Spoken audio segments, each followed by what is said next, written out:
Olá, eu sou o Thales. O filme começa com uma bela declaração de amor. Alguém começa dizendo que ama uma tal de Gladys e logo percebemos que é o Pica-Pau. Ele estava declarando seu amor por uma pizza. Sim, ele dá nomes às suas pizzas. Essa é a Gladys. Ela infelizmente caiu da árvore e ele ficou triste com sua perda. Abruptamente, Pica-Pau ouviu um barulho e assim que foi ver, tinha um homem chamado Kyler. Ele estava fazendo uma live para seus 8 milhões de seguidores na internet, dizendo que iria passar um mês ali na floresta como parte de um desafio, só que esse desafio vai ser mole pelo visto, afinal de contas ele trouxe diversos amigos e muitos equipamentos para facilitar sua estada. Além de todos esses equipamentos, ele também trouxe uma gigantesca cabana, onde poderá dormir junto de seus 8 milhões de seguidores. Pica-Pau ouve essas palavras e fica cheio de raiva. Ele diz que com ele ali, ninguém irá trazer 8 milhões de pessoas para sua floresta. Kyler apresentava tudo lá dentro para seus seguidores, até que as luzes começaram a falhar. Foi o Pica-Pau que estava destruindo o seu gerador. Kyler viu o que estava acontecendo e o Pica-Pau disse que era o pior pesadelo dele. A piscina foi toda furada logo em seguida e os amigos do Kyler caíram de dentro dela. O homem quer vingança contra o Pica-Pau e parte pra cima dele, mas não é capaz de impedi-lo antes que o animal tire uma bola de boliche de um tronco de madeira e o acerte. Em seguida, Pica-Pau vai pra dentro de sua cabana e Kyler o segue, portando disparadores de paintball. Ele efetua diversos disparos contra o Pica-Pau, porém não acerta nenhum e acaba apenas destruindo todos os equipamentos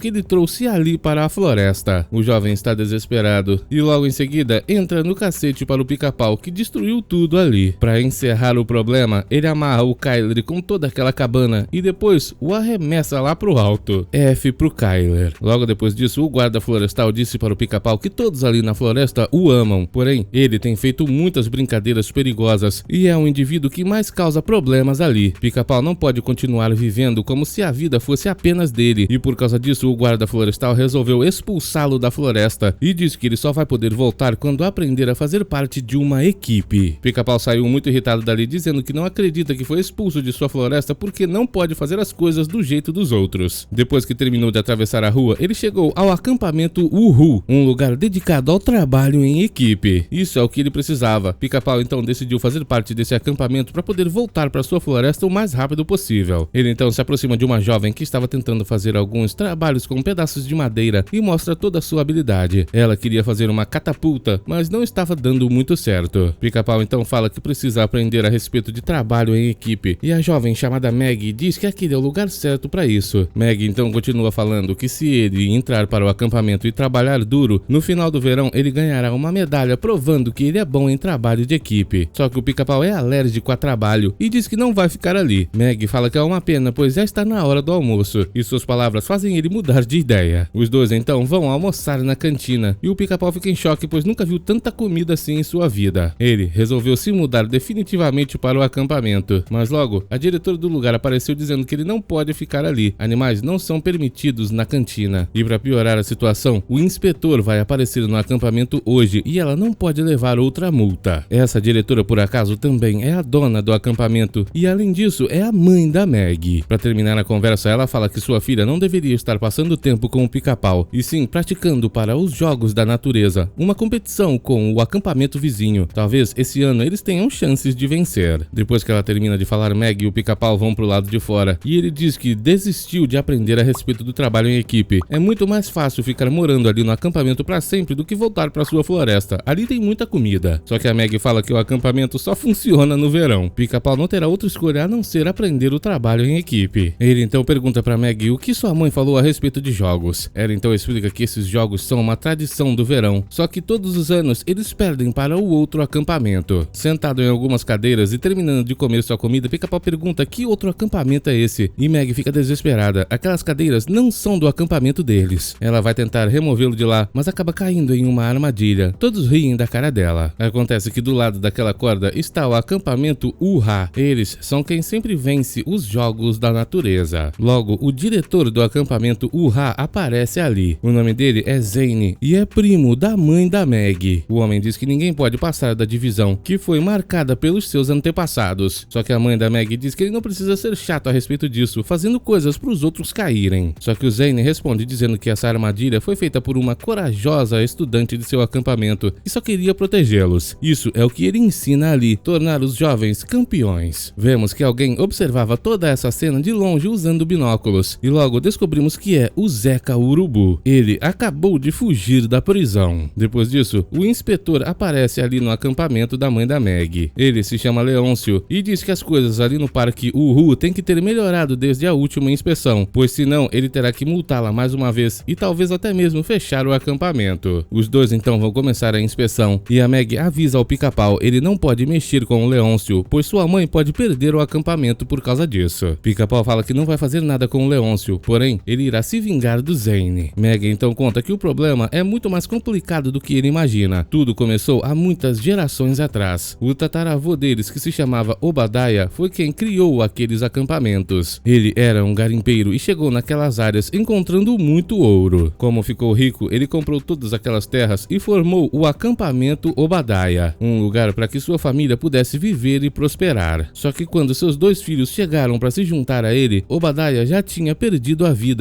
e todo o ouro desapareceu. Para piorar a situação, esses dois filhos discordavam de tudo. Um era um artista e o outro era um soldado. Por causa disso, eles dividiram as terras em dois e fizeram acampamentos diferentes. E desde então, o acampamento Uhu e o acampamento Uha têm sido rivais. Eles criaram os jogos da natureza por causa disso. E os Uhas sempre vencem essa competição. Meg diz que a única razão pela qual eles ainda participam é porque a mãe dela diz que os jogos ajudam a melhorar o caráter das pessoas. Pica-Pau, entretanto, diz que 5 minutos sozinho lá com o pessoal do Uha e eles vão aprender a como tratar os outros melhor. Mas a Meg diz que ele está ali para aprender trabalho em equipe. E além do mais, aquele objeto letal que ele pegou é um sinalizador, só serve para emergências. Pica-Pau então pega um extintor de incêndio e o ativa, saindo voando dali. Ele atravessa as paredes do acampamento e destrói o videogame de alguns jovens. Nesse momento então ele conhece todos os outros participantes ali do acampamento. Essa jovem cria jogos para videogames e é a melhor jogadora do acampamento. Esse outro jovem gosta de aventuras e de explodir as coisas. Esse, que se chama Orson, gosta muito de matemática e diz que tudo no mundo é feito de matemática. A Rose é escritora, mas ninguém gosta muito de ler as coisas que ela escreve, pois são coisas de terror. E o último jovem é o Mike. Ele é o especialista em natureza e gosta muito de pássaros. Abruptamente, a mãe da Meg e o Leôncio veem o buraco na parede e o Pica-Pau tenta cobrir. Lá no outro acampamento, vemos que Zeca Urubu se infiltrou, fingindo ser o novo cozinheiro. Por algum motivo, Zane acredita na história dele, mesmo que seja muito suspeita. Ele então prova o sanduíche que o Zeca Urubu fez e diz que está muito gostoso. O Urubu então já começa a tentar plantar uma ideia na cabeça do Zane, dizendo que se não existisse o outro acampamento, ele poderia ter muito mais alunos e poderia ensinar melhor para diversos jovens. Zane concorda. Ele diz que se tirasse o acampamento da Andy, que é o nome da mãe da Meg, as coisas melhorariam para ela monetariamente. Porém, ela ama aquele lugar e ele não pode fazer isso. Zeca Urubu terá que pensar em outra coisa para acabar com o acampamento Uhu. Mas por que será que ele quer fazer isso? Vemos então que Leôncio deu mais multas para a Andy e disse que ela tem que fazer muitas mudanças para poder continuar com seu acampamento aberto. Mas a mulher está preocupada, pois ela não tem dinheiro para fazer essas mudanças e além disso não vai conseguir fazê-las em apenas 24 horas. Leôncio diz que não tem o que fazer. Ele então vai embora e descobre que o Pica-Pau encheu seu carro de excrementos. E depois descobrimos por que o Zeca Urubu quer acabar com o acampamento Uhu. Ele diz que a lenda do Obadiah é verdadeira, existe ouro enterrado em algum desses acampamentos. E para poder encontrá-lo, ele quer acabar com o acampamento Uhu e depois dar um jeito no Zane. Zeca só ficou sabendo disso pois conseguiu um mapa lá na prisão com um de seus companheiros. Tudo isso ele contou para um de seus comparsas. Logo depois disso, Zane o chama. Chegou um entregador com diversas encomendas para o Zeca. Todas aquelas coisas são objetos letais, mas o Zeca o enrola dizendo que são coisas para a cozinha e assina todas as entregas. À noite, Andy vai falar com os jovens dizendo que só tem 24 horas para consertar tudo e o Pica-Pau não pode ficar perto. Por causa disso, ela vai fazê-lo treinar os jovens para participar dos jogos da natureza amanhã. Ninguém está muito animado, mas a mãe da Meg diz que eles não podem ter medo de pessoas mais fortes do que eles pro resto da vida. Vemos então uma montagem com os jovens treinando para os jogos da natureza, mas eles não estão muito felizes e a jogadora é a primeira a desistir. Zeca Urubu estava observando a tudo e pegou seu primeiro objeto letal. Ele é para disparar aquela bola cheia de formigas vermelhas. Zeca irá dispará-las contra o acampamento Uhu para poder interditar o lugar logo de uma vez. Só que nesse momento, Pica-Pau dizia para os jovens que se eles não podem vencer o percurso, devem destruí-lo e arremessa um dos pneus para longe. Esse pneu cai certinho em cima do Zeca Urubu, que dispara as formigas em seu próprio pé. Na próxima parte do treinamento, vemos que o Mike tem medo de altura e não quer subir aquele muro. Zeca foi preparar seu próximo objeto letal, um super imã que irá remover as estruturas do acampamento Uhu direto de dentro do solo. Ele aponta o imã e o liga no máximo. Pica-Pau, querendo ajudar o Mike, acerta aquela parede de madeira e acaba derrubando tudo. O impacto faz o chão tremer e o imã do Zé Urubu vira pra cima, fazendo ele sugar aquelas telhas de metal pra cima dele e ficar todo achatado. O Urubu Maléfico então descobriu que foi o Pica-Pau responsável por isso. Na próxima etapa do treinamento, Pica-Pau levou os jovens para praticar canoa, mas nem colocou a canoa na água, pois é muito perigoso. Ele então começou a pescar enquanto os jovens praticavam, e o Zé Urubu já tinha montado um plano para poder sugar o esgoto e jogar ali no lago para expulsar todo mundo do acampamento Uhu. Só que o Pica-Pau, quando ia pescar, acabou acertando o anzol nele e o puxou para dentro de sua própria máquina, fazendo ele tomar um banho de esgoto. Quando o Pica-Pau o viu, achou que ele era apenas um peixe muito feio e fedido. O time então se preparou para a última fase dos Jogos da Natureza. Eles criaram um labirinto cheio de barreiras para que o pessoal do time Uha não consiga pegar a bandeira deles. Até mesmo câmeras foram instaladas no alto das árvores por outras pessoas, pois o Mike tem medo de altura. Um dos jovens até mesmo preparou armadilhas explosivas para assustar o pessoal do Uha. Pica-Pau então pergunta o que a Meg vai fazer, e ela fica meio triste, dizendo que só ajuda no que puder. A jovem não tem nenhuma habilidade especial como seus amigos. Depois disso, vemos que Zé Urubu, conversando com seu comparsa, teve uma outra ideia. Já que ele não conseguia destruir o acampamento Uhu, ele poderia fazer o próprio Pica-Pau utilizar seu poder de destruição para acabar com tudo lá dentro. Zeca então vai até o acampamento Uhu e chama o Pica-Pau para conversar. Eles vão para a sala que a Andy acabou de consertar e o Zeca chama o Pica-Pau para ajudá-lo a consertar tudo ali. Mas só que o pequeno Pica-Pau acha estranho, pois já está tudo consertado. E o Zé Urubu então começa a destruir as janelas. Ele pega uma marreta e também quebra a mesa de sinuca. Pica-Pau fica irritado e tenta pará-lo. Ele parte para cima do Zé Urubu, mas em suas tentativas de pará-lo, acaba destruindo mais ainda as coisas ali naquela sala e até mesmo usa uma serra para cortar o piso e a parede. Era isso mesmo que o Zé Urubu queria. Pica-Pau causou a maior destruição. E assim que a Andy e o Leôncio apareceram, o Leôncio falou que já era, não dá pra Andy manter o acampamento daquele jeito. Ele vai ter que fechar o lugar. Pica-Pau vai atrás dele para dizer que tudo aquilo foi inventado, colocaram a culpa nele, mas não funciona. O pessoal do time Uha aparece para dizer que ouviram os barulhos, e o Pica-Pau aproveita para dizer que foi aquele cara, o Zé Urubu, quem fez aquilo tudo, mas ninguém acredita. Leôncio então vai fechar o acampamento Uhu, mas Pica-Pau diz que não agora. Ele então desafia o campo Uha para os Jogos da Natureza, e se eles vencerem, isso provará que o acampamento é melhor e não merece ser fechado. Leôncio por algum motivo concorda com isso e vai ser o juiz dessa competição. Só que os jovens do acampamento Uhu não estão muito animados com isso. Meg diz para seus amigos que se essa for a única maneira de manter o acampamento Uhu, ela irá tentar seu máximo, e todos se animam mais um pouco. No dia seguinte a competição começa, serão vários jogos, e o último é o jogo de pegar a bandeira, que vale 2 pontos. Quem fizer mais pontos vence a competição. O primeiro jogo será uma competição de canoa. O time Uhu tenta, mas nem ao menos consegue sair do lugar, e é uma vitória fácil para o acampamento Uha. A próxima competição é essa que eu não sei o nome, mas o time Uhu também não tem a menor chance. Em seguida é a competição de queda de braços, e eles também perdem. Zé Urubu vê que não vai nem ter que fazer nada. O acampamento Uha está vencendo tudo. Na próxima competição, que é tipo uma competição de crossfit, a jovem do acampamento Uha termina em 1 minuto e 55 segundos. O pessoal do acampamento Uhu está desesperado, mas Meg tem uma ideia. Ela diz para aquela jovem que é a mestre dos jogos que talvez se ela observar aquela competição de uma maneira diferente como um jogo, ela possa vencer. Isso dá coragem para aquela jovem que vai para a competição como se fosse um jogo de videogame, e por mais incrível que pareça, faz tudo da melhor maneira possível, deixando todo mundo impressionado. No final, ela terminou em 1 minuto e 52. O acampamento Uhu venceu. Andy nem acredita nisso. Em seguida, a próxima competição é de montar o javali. O jovem lá do acampamento Uha acabou de bater o recorde. Meg então diz para o jovem da matemática que se alguém pode vencer essa competição é ele, pois ele pode enxergar tudo através de ângulos. O jovem então faz diversos cálculos e monta no javali. 30 minutos depois, ele ainda está ali. O jovem foi o campeão absoluto. Zé Urubu está começando a perceber o problema. A próxima competição é para ver quem dispara uma batata mais longe com aquele equipamento. E o jovem, especialista em explosões, enrola aquela batata com um pedaço de papel. Isso funciona. Ele dispara ela muito mais longe do que o acampamento Uha. Uma das jovens lá do acampamento vem falar para Meg que eles só conseguiram esses 3 pontos pois os amigos nerds dela são bons em alguma coisa, porém ela não serve para nada. Isso deixou a jovem muito triste. A próxima competição é de escalada, mas o Zé Urubu preparou tudo para o acampamento Uhu perder. Ele colocou óleo para fazer o competidor escorregar. Quem vai participar pelo acampamento Uhu é Mike, o especialista em pássaros. Meg diz que se ele gosta tanto de pássaros, deve imitá-los e vencer seu medo de altura. Suas palavras funcionam. Mike começa a escalar aquela parede, fazendo o barulho de um pássaro, mas quando chega lá em cima, ele escorrega no óleo do Zé Curubu e eles perdem. Meg diz pro jovem que ele não perdeu, ele na verdade superou seu medo de altura, e isso é uma vitória. A próxima competição é para comer tortas, e o Zé Curubu colocou molhos apimentados pro pessoal do acampamento Uhu perder. Só que quando começou a competição, o Pica-Pau apareceu voando e comeu todas as tortas. Já que ele roubou pro time Uhu, Leôncio teve que dar a vitória pro time Uhá. Depois de comer essas tortas todas apimentadas, Pica-Pau passou mal e foi pra lixeira gorfar. Zé Curubu se escondeu nessa exata lixeira e acabou tomando o gorfo de fogo do Pica-Pau. Agora à noite, a próxima competição é uma competição de contar histórias de terror. Rose, entretanto, tem medo de contar suas histórias na frente de pessoas desconhecidas, mas Meg tem uma ideia. Ela manda Rose imaginar os rostos daquele outro pessoal como se fossem máscaras de seus amigos. Ela então faz isso e começa a contar sua história de terror, que termina dizendo que seu cachorro desapareceu e só sobrou a coleira na mesa da cabeceira dela, com um bilhete que dizia simplesmente: humanos também podem comer petiscos para cães. Quando ela terminou a história, todos estavam cheios de medo. O acampamento Uhu venceu com facilidade. Para comemorar, mais tarde, Andy trouxe pizza para todo mundo. Meg foi conversar com o Pica-Pau e disse que amanhã ele vai ter o seu distintivo de trabalho em equipe e poderá voltar para sua floresta. As palavras dela o deixaram triste. Ele disse que achava que fazia parte da equipe e saiu do quarto. Ele vai pensar sozinho e não consegue acreditar. Parece que ele está tendo sentimentos e isso é muito estranho. Ele então vê as luzes acendendo lá no acampamento Uhá e lá na cozinha está o Zé Curubu. Pica-Pau vai ver o que ele está aprontando e escuta a conversa dele com seu comparsa. Pica-Pau descobriu tudo que ele planejava a respeito de fechar o acampamento Uhu e depois incriminar o Zane por todos aqueles objetos letais que ele mesmo comprou. Tudo isso para ficar com o ouro escondido ali. Pica-Pau, depois de ouvir tudo isso, ia contar para Andy, mas acabou derrubando as panelas e o Zé Curubu viu tudo e o encontrou. Ele então prendeu o Pica-Pau no frigorífico para ele não poder contar nada para ninguém. Para tentar escapar, Pica-Pau acerta a porta com toda a sua força, mas não consegue furá-la. Na manhã seguinte, a última competição, pegar a bandeira. Antes de começar, vemos que alguém destruiu a base do acampamento Uhu. Leôncio dá alguns minutos para eles tentarem reconstruir tudo. Quem destruiu foi o Zé Curubu. O entregador então apareceu no campo Uhá para deixar mais alguns objetos letais e viu a marca do Pica-Pau na porta do frigorífico. Ele então foi abri-la e salvou o Pica-Pau. Zé Curubu ficou extremamente irritado com ele. O Urubu então voltou para impedir o Pica-Pau de sair da cozinha. Eles começaram um embate. Os jovens tentaram reconstruir a fortaleza deles, mas não conseguiram. Meg está triste pois ela não contribuiu em nada para o time e os jovens na verdade dizem que ela os fez se tornarem melhores. Se não fosse por sua liderança, nada disso seria possível. Meg então toma coragem e vai começar a última competição, mesmo com o forte todo destruído. Ela tem um plano. Como o forte deles foi destruído, o pessoal do acampamento Uhá irá vir cheio de confiança e eles irão se aproveitar disso para tirá-los da competição um a um e depois irem juntos pegar a bandeira deles. Pica-Pau e Zé Curubu ainda estavam em seu embate, mas o Urubu acabou se dando melhor. Enquanto estava prestes a ser eliminado, Pica-Pau viu um sinalizador e se lembrou das palavras da Meg. Ao mesmo tempo, ela chegou até a bandeira do time Uhá e uma jovem ficou para trás para pegá-la. Porém, todo o time dela já havia sido preso e o pessoal do time Uhu veio buscar a bandeira. Abruptamente, eles viram o sinalizador e Meg sabia que era o Pica-Pau pedindo por socorro. Eles vão ter que abandonar a competição para ir ajudá-lo. Os amigos então vão correndo até lá, junto com duas participantes do time Uhá. Quando eles chegaram, o Urubu se distraiu e o Pica-Pau conseguiu amarrá-lo. Pica-Pau fica emocionado, pois os jovens desistiram dos jogos para ajudá-lo. Ele então mostra tudo que o Zé Curubu planejou para eles. Zane, Andy e as outras duas jovens aparecem. Pica-Pau conta tudo para eles também. Zé Curubu fez tudo isso e ainda planejava incriminar o Zane pelos objetos letais. Ele quer a terra para achar o ouro do Obadiah. Meg até encontrou o mapa que ele tinha. Acontece que existem outros dois mapas como esse ali nos acampamentos. Pica-Pau então vai lá buscá-los e eles tentam descobrir onde está o ouro. O jovem gênio da matemática descobre que esses mapas têm que ficar um por cima do outro e eles encontram a localização do ouro embaixo da estátua do Obadiah. Zé Curubu entretanto conseguiu escapar e trancou todos ali para ele poder ir lá pegar o ouro sozinho. Ele cavou e conseguiu encontrar o baú. Para poder escapar daquela situação, os jovens se uniram e removeram o fogão do lugar. Agora Pica-Pau pode usar o extintor de incêndio para sair voando através da saída da gordura. Do lado de fora ele mexeu na fiação e pôde libertar a todo mundo. Eles voltaram correndo e viram já o Zé Urubu subindo num helicóptero para fugir com o baú. O comparsa dele aprendeu a pilotar só para isso. Pica-Pau foi até lá em cima para tentar impedi-los. Os jovens foram segurar o baú, mas quando o comparsa subiu, Meg ficou presa no baú. Pica-Pau então teve que correr para ajudá-la. Zane e sua mãe a pegaram na queda e o Pica-Pau foi desmaiado pelo baú. Zeca Urubu se deu bem. Assim que acordou mais tarde, Pica-Pau está triste pois eles perderam o ouro por sua causa e além disso, Andy vai perder o acampamento. Nervoso, ele vai picar a estátua do Obadiah e descobre que aquilo não era madeira, era na verdade ouro. E tudo que o Zeca Urubu conseguiu foi um baú cheio de pedras. Seu comparsa ficou tão triste que deixou de pilotar o helicóptero e eles caíram. Escrito naquela estátua estava um recado do Obadiah dizendo que a escondeu ali para que sua família aprendesse a trabalhar em equipe. Além disso, ele tinha um companheiro Pica-Pau que foi quem esculpiu a madeira em volta. Zane e Andy então concordam em dividir todo aquele ouro e juntar os acampamentos em um acampamento gigantesco e se chamará acampamento Uhu-Uha. Pica-Pau também ganhou o seu distintivo de trabalho em equipe. Para fechar sua participação, ele e os amigos construíram uma gigantesca catapulta para a Meg e ela a utilizou para disparar o Pica-Pau, que foi parar lá na cabana do guarda florestal. O pobre coitado vai ter seu pesadelo todo de volta. Depois disso, vemos que o Zeca Urubu e seu comparsa, depois de caírem com o helicóptero, foram encontrados pelas autoridades. Obrigado por assistir, até o próximo!